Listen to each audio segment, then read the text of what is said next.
प्रिय साधकों, श्री राधा बाबा द्वारा रचित केली कुंज की लीलाएं पूज्य श्री राधा बाबा का कृपा प्रसाद है। पूज्य श्री भाई जी हनुमान प्रसाद जी पोद्दार के अनुरोध पर एक भावुक भक्त के लिए श्री राधा बाबा ने स्वानुभूत लीलाओं को लिपिबद्ध किया था, जिन लीलाओं को श्री राधा बाबा प्रत्यक्ष देखा करते थे। विश्राम, निकुंज की लीला, जागरण लीला। निकुंज में श्री प्रिया प्रियतम अत्यंत सुंदर सैया पर लेटे हुए हैं। विश्राम निकुंज की सजावट अत्यंत मनोहर है। मणियों का हल्का धीमा नीला प्रकाश फैल रहा है। खिड़कियों पर पीले मखमल के पर्दे लगे हुए हैं, जो जमुना पुलिन पर प्रभावित होते हुए मंद समीर के झोंकों से थोड़े थोड़े हिल रहे हैं। समस्त निकुंज दिव्यतम सुगंध से भरा हुआ है।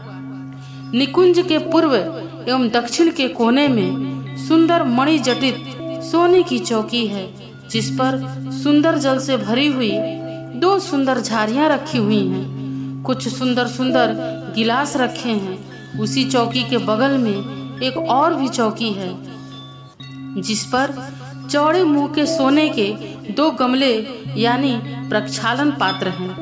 निकुंज के पश्चिम एवं दक्षिण के कोने में भी अत्यंत सुंदर चौकी है, जिस पर तरह तरह के श्रृंगार के सामान रखे हैं। उसी के बगल में एक अन्य चौकी पर बहुत बड़ा दर्पण रखा हुआ है। निकुंज की समस्त दीवार पर पीले रंग की मखमली चादर इस ढंग से लगा दी गई है, मानो पीले मखमली वस्त्रों का ही निकुंज बना हुआ हो। उस वस्त्र पर अत्यंत सुंदर ढंग से प्रिया प्रियतम की निशाकालीन विहार लीला के सुंदर चित्र इस ढंग से बने हुए हैं कि जिन्हें देखते ही ऐसा प्रतीत होता है मानो ये चित्र नहीं, सजीव मूर्ति हो। निकुंज के पूर्वी हिस्से में सोने का पिंजरा है, जिसमें श्री राधा रानी की प्रिय सारी यानी मैना बैठी है। उषाकालीन उपस्थित हो गया है। वृंदा हाथ में सोने का एक पिंजरा लिए हुए है। निकुंज के दरवाजे के पास बहुत धीरे धीरे आकर खड़ी हो जाती है। मंजरियां पहले से ही उठकर अपनी अपनी सैया पर बैठी हैं। वृंदा इशारे से धीरे धीरे उन्हीं से कुछ पूछती हैं।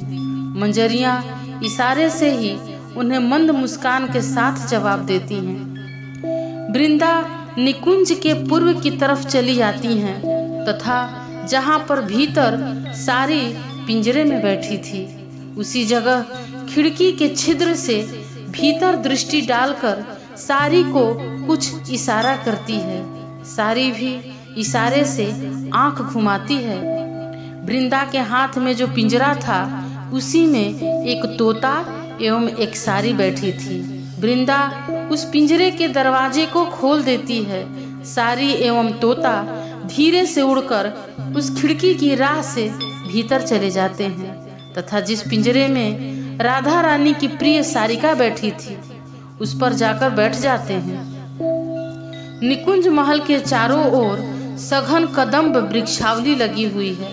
उस पर तरह तरह के पक्षी बैठे हैं, पर सभी बिल्कुल शांत हैं। सभी एकटक तथा कान लगाकर वृंदा के इशारे की प्रतीक्षा कर रहे हैं। वृंदा सारी और तोते को भीतर भेजकर पास के कदम के वृक्ष पर बैठे हुए एक कुक्कुट पक्षी से कुछ इशारा करती है।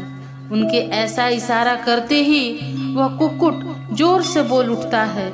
उसके बोलते ही समस्त पक्षी यह जान जाते हैं कि श्री वृंदा देवी का आदेश हो गया है और अब हम लोग मधुर स्वर में गान करते हुए श्री प्रिया प्रीतम की निद्रा भंग करें। अतः धीरे धीरे समस्त वन के पक्षियां के मधुर कलरव से गुंजारित होने लग जाता है। इधर वृंदा देवी के हाथ से उड़कर सारी एवं तोता जैसे ही भीतर पहुंचकर रानी की सारी के पिंजरे पर बैठते हैं, वैसे ही रानी की सारी अत्यंत मधुर स्वर में बोल उठती है, आओ बहिन, विराजो, मेरे जीवन सर्वस्व प्रिया प्रीतम की अनुपम रूप सुधा का पान कर नैनों को कृतार्थ करो। आहा, किंचित दृष्टि डालकर देखो तो सही, आज ये दोनों कितने सुंदर दिख रहे हैं। मेरी प्यारी रानी, मेरे प्यारे श्याम सुंदर, दोनों की रूप सुधा का मैं सारी रात निर्विमेष नैनों से पान करती रहती हूँ, पर आंखें तृप्त नहीं होती। बहन, ये आंखें तृप्त हो भी नहीं सकती। इस असीम रूप सागर की एक बूंद भी तो मेरी दो आंखों में नहीं समा पाती, फिर तृप्त तो हो कैसे। सारी की यह आवाज श्री प्रिया प्रीतम के कानों में भी जा पहुंचती है। उनकी निद्रा टूट जाती है, परंतु वे एक दूसरे को हृदय से लगाए हुए उसी तरह लेटे हुए रहते हैं। कोई भी आंखें नहीं खोलता, पर दोनों के शरीर किंचित हिल जाने के कारण सारी समझ जाती है कि दोनों ही जग गए हैं। उसी समय वृंदा की सारी कहने लगती है, बहन, तुम्हारे सौभाग्य की सीमा नहीं है। आहा, सचमुच इन दोनों मुख चंद्रों पर आंखें पड़ते ही उनसे आंखें चिपट जाती हैं, फिर हटना चाहती ही नहीं। बहन, मैं अभी बाहर से उड़कर आई हूँ। मैंने देखा कि पश्चिम गगन में चंद्र तेजी से बढ़ते जा रहे थे। मुझे ऐसा प्रतीत हुआ बहन, मानो चंद्रदेव श्री प्रिया प्रीतम के मुख चंद्र की शोभा देखकर अतिशय लज्जा के कारण अपना मुंह छिपाने के लिए शीघ्रता से भागे जा रहे हैं। सारी की इस बात को सुनकर श्री प्रिया प्रीतम समझ जाते हैं कि चंद्रमा अस्त होने जा रहे हैं और प्रभात होने वाला है, पर दोनों के ही हृदय प्यार से इतने भरे हुए हैं, दोनों एक दूसरे से ऐसे मिले हुए हैं मानो उन्होंने एक दूसरे से कभी अलग न होने की प्रतिज्ञा कर ली हो। अब तोता बोल उठता है, सारी, तू बता मेरे प्यारे श्याम सुंदर, रात में सुख की नींद सोए हैं ना? इस वन में चकवा चकवियों के आनंद कलरव से मेरे प्यारे श्याम सुंदर की नींद तो नहीं टूट गई है।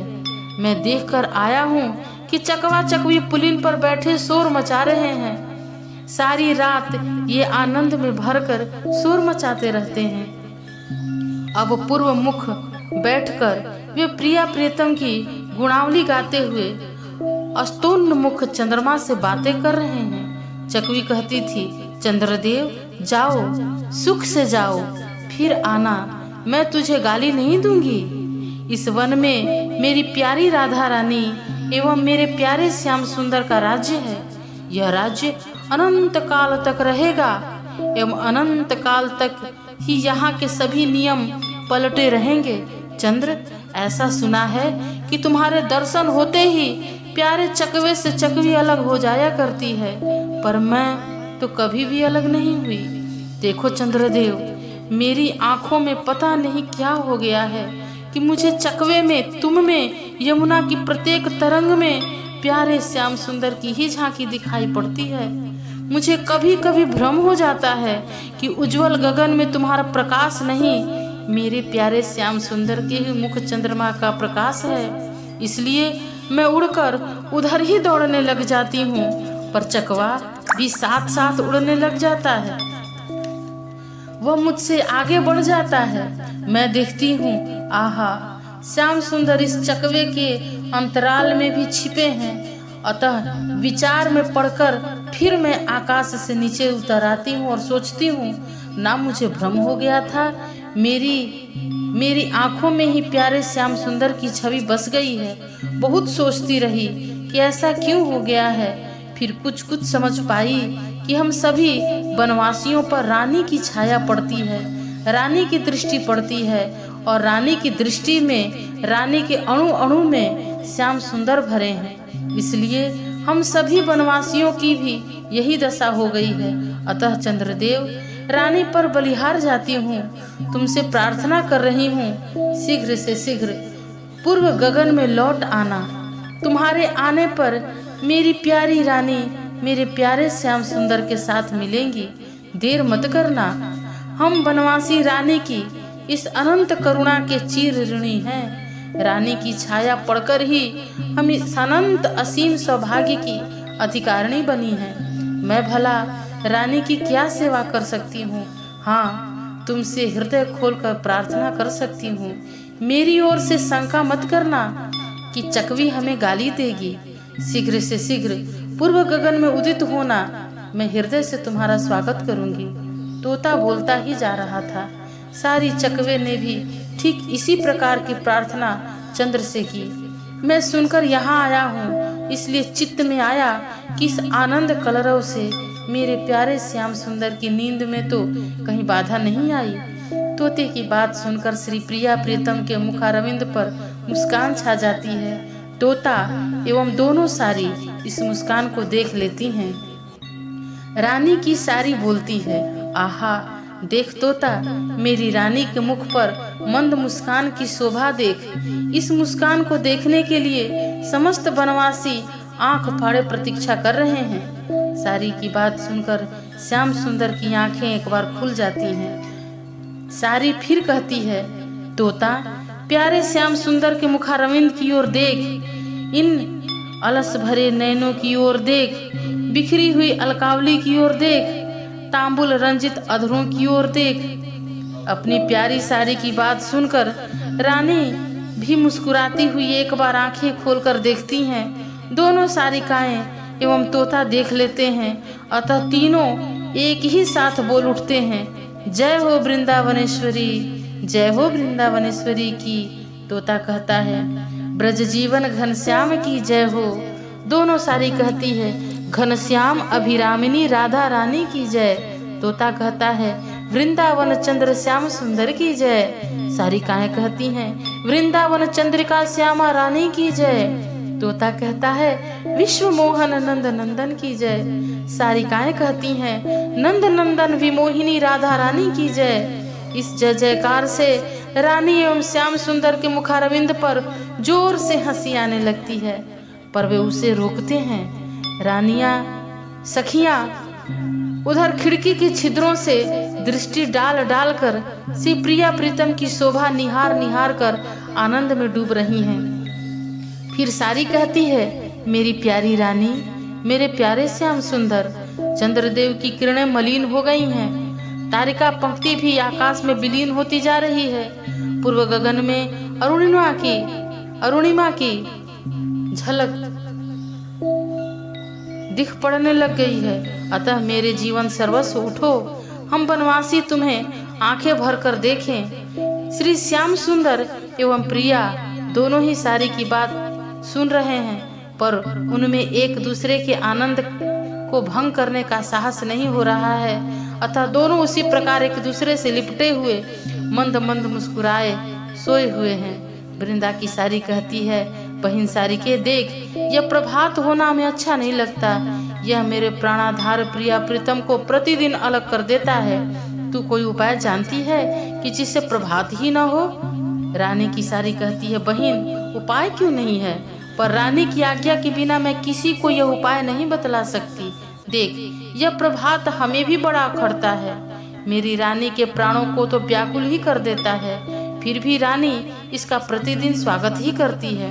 सारी की बात सुनकर रानी कुछ लज्जित सी होकर श्री श्याम सुंदर के बाहुपास में अपना सिर छुपा लेती है। उसी समय मंद समीर का झोंका लगने से खिड़की का पर्दा जोर से हिल जाता है। उसी समय श्याम सुंदर की आंखें खुल जाती हैं। श्याम सुंदर देखते हैं कि सचमुच प्रभात हो गया है, इसलिए अत्यंत प्यार भरी दृष्टि से श्री प्रिया के मुखारविंद को देखते हुए धीरे से कहते हैं, प्रिय प्रभात हो गया है। श्याम सुंदर की बात सुनकर श्री प्रिया का मुख दुख मिश्रित गंभीरता की मुद्रा धारण कर लेता है। वे धीरे धीरे उठकर सैया पर बैठ जाती हैं। उनके उठते ही श्याम सुंदर भी उठकर सैया पर बैठ जाते हैं। दोनों के ही मुखारविंद पर अलकावलियां बिखरी हुई हैं। दोनों के नयनों में प्रेम एवं आलस्य भरा हुआ है। श्री श्याम सुंदर अपने दोनों हाथों से एक बार में ही अपने मुखारविंद से अलकावली को हटा लेते हैं तथा बाएं हाथ की मुट्ठी बांधकर उसी मुट्ठी पर श्री प्रिया की ठोड़ी को टिकाकर दाहिने हाथ से श्री प्रिया की अलकावली को ठीक करने लगते हैं। श्री प्रिया का मुख इस समय पश्चिम की ओर है तथा श्याम सुंदर का मुख पूर्व की ओर। श्री प्रिया अपने दोनों हाथों से अपने अंगों के वस्त्रों को ठीक कर रही हैं। उसी समय दासियों की, मंजरियों की एवं सखियों की टोली हंसती हुई मुस्कुराती हुई किवाड़ों को धक्का दे देती हैं। किवाड़ खुल जाते हैं तथा ललिता सबसे आगे मुस्कुराती हुई भीतर प्रवेश करती हैं। उनके पीछे बगल में सभी सखियां चल रही हैं। ललिता तेजी से चलकर सैया के पास पहुंच जाती हैं। सखियों को आई देखकर शिवप्रिया लज्जित सी होकर जल्दी से सैया से उठती है, पर ललिता उनके हाथों को पकड़कर जहां वे बैठी थी वहीं बैठा देती है। रूपमंजरी आकर के सैया पर पड़ा हुआ रानी का मोतियों का हार उठा लेती हैं तथा उसे अपने अंचल में बांधकर गांठ लगाती हैं। गुणमंजरी सैया के पास पड़ी हुई पीकदानी को उठाकर सिर से लगाती तथा मुस्कुराती हुई उसे बगल में लिए हुए खड़ी रहती हैं। ललिता, विशाखा आदि सखियां रानी से अत्यंत प्रेम का विनोद प्रारंभ करती हैं। रानी आलस से भरी आंखों से ताकती हुई बीच बीच में ललिता के मुख को अपने हाथों से बंद कर देती हैं। श्याम सुंदर बीच बीच में मुस्कुराकर श्रीप्रिया के कंधों को पकड़कर हिला देते हैं तथा ललिता के बहुत विनोद करने पर रानी के कानों में कुछ धीरे से कह देते हैं। रानी सुनकर मुस्कुराने लगती हैं। ललिता भी मुस्कुरा देती है, पर फिर लज्जित सी होकर चुप रह जाती हैं। लवंग मंजरी हाथ में जल की झारी लिए हुए खड़ी हैं। बिमला मंजरी के हाथ में कुल्ला करने का चौड़ा मुंह का गमला प्रक्षालन पात्र है। श्री प्रिया प्रीतम के उसी गले में बारी बारी से हाथ एवं आंखें धोते हैं, फिर कुल्ला करते हैं। चित्रा शीतल जल से भरा हुआ अत्यंत सुंदर गिलास रानी के हाथ में पकड़ा देती हैं। रानी गिलास को श्याम सुंदर के होठों से लगा देती हैं। श्याम सुंदर प्रिया के मुख पर दृष्टि जमाए हुए हैं। धीरे धीरे आधा गिलास जल पी लेते हैं, फिर गिलास को पकड़कर श्याम सुंदर श्री प्रिया के होठों से लगा देते हैं। श्री प्रिया शर्माई सी होकर पीना नहीं चाहती, पर श्याम सुंदर बाएं हाथ से श्री प्रिया का दाहिना कंधा पकड़कर दबा देते हैं एवं गिलास को प्यार भरी जबरदस्ती से प्रिया के होठों के पास रखे रहते हैं। आंखों से प्रेम झर रहा है। आखिर श्री प्रिया भी कुछ घूंट शीतल जल धीरे धीरे पी लेती हैं। फिर सखियां दोनों का श्रृंगार करती हैं। वृंदा देवी निर्निमेष नयनों से श्री प्रिया प्रीतम की झांकी की शोभा निहार रही हैं। वृंदा की दासियों ने खिड़की के पर्दों को उठा दिया है। शीतल मंद सुगंध पवन खिड़की की राह से प्रवाहित होता हुआ श्री प्रिया प्रीतम के अंगों को स्पर्श करके कृतार्थ हो रहा है। सूर्योदय में तो अभी भी कुछ विलंब है। वन श्रेणी पर उषाकालीन सौंदर्य छाया हुआ है। निकुंज के इधर उधर हरिण हरिणी चौकड़ी भर रहे हैं। कदम्ब पर बैठी हुई कोयलें कुहू कुहू की मधुर तान आलाप रही हैं। मालती, जूही आदि नाना प्रकार के पुष्प वृक्षों की पंक्तियां निकुंज के चारों ओर लगी हुई हैं।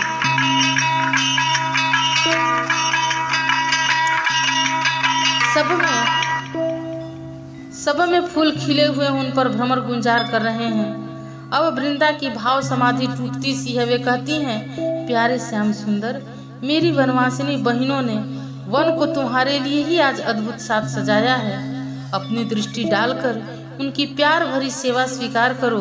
वृंदा की बात सुनकर सभी सखियां आनंद में आ जाती हैं। सखियों में कोई श्याम सुंदर की सैया पर, कोई नीचे बैठी हुई हैं तथा कुछ घेरे हुए खड़ी थीं। उन सबके बीच में प्रिया प्रीतम की अनिर्वचनीय शोभा समस्त निकुंज को आनंद से आप्लावित कर रही थी। वृंदा की प्रार्थना सुनकर दुपट्टा संभालते हुए श्री श्याम सुंदर एवं चंपई रंग की साड़ी संभालती हुई श्री प्रिया उठ पड़ती हैं। सखी मंडली के सहित दोनों ही निकुंज के बरामदे में आकर खड़े हो जाते हैं। पुष्पों से लदी हुई सघन लताएं बरामदे को चारों ओर से घेर कर शोभा पा रही हैं।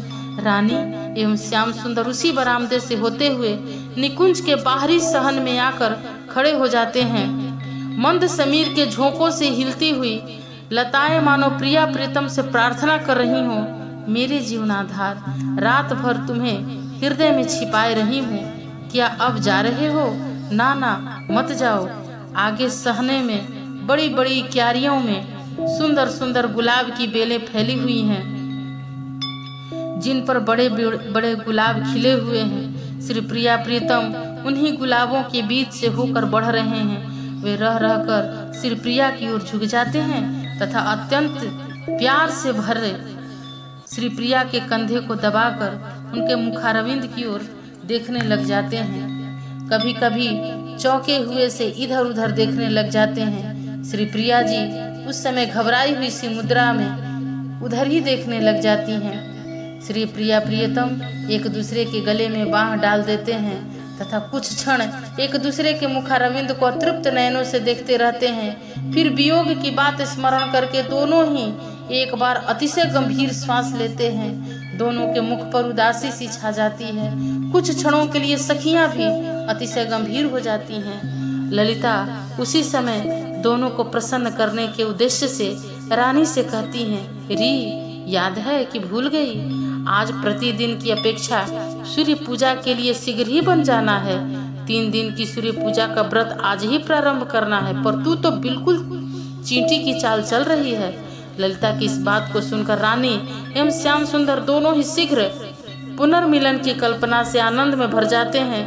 दोनों के मुख पर उल्लास छा जाता है। सखियां भी उल्लासित हो जाती हैं। श्याम सुंदर अतिशय कृतार्थ भरी दृष्टि से ललिता की ओर ताकने लग जाते हैं एवं कुछ शीघ्र गति से बढ़ने लग जाते हैं। मंद समीर का स्पर्श पाकर यद्यपि श्याम सुंदर एवं रानी में आलस्य बिल्कुल नहीं रह गया है, पर दोनों ही चतुराई से आलस्य का बहाना लेकर बीच बीच में अंगड़ाई लेते समय इतनी ललक से एक दूसरे के साथ सट जाते हैं मानो एक दूसरे में सर्वथा मिल जाना चाहते हों।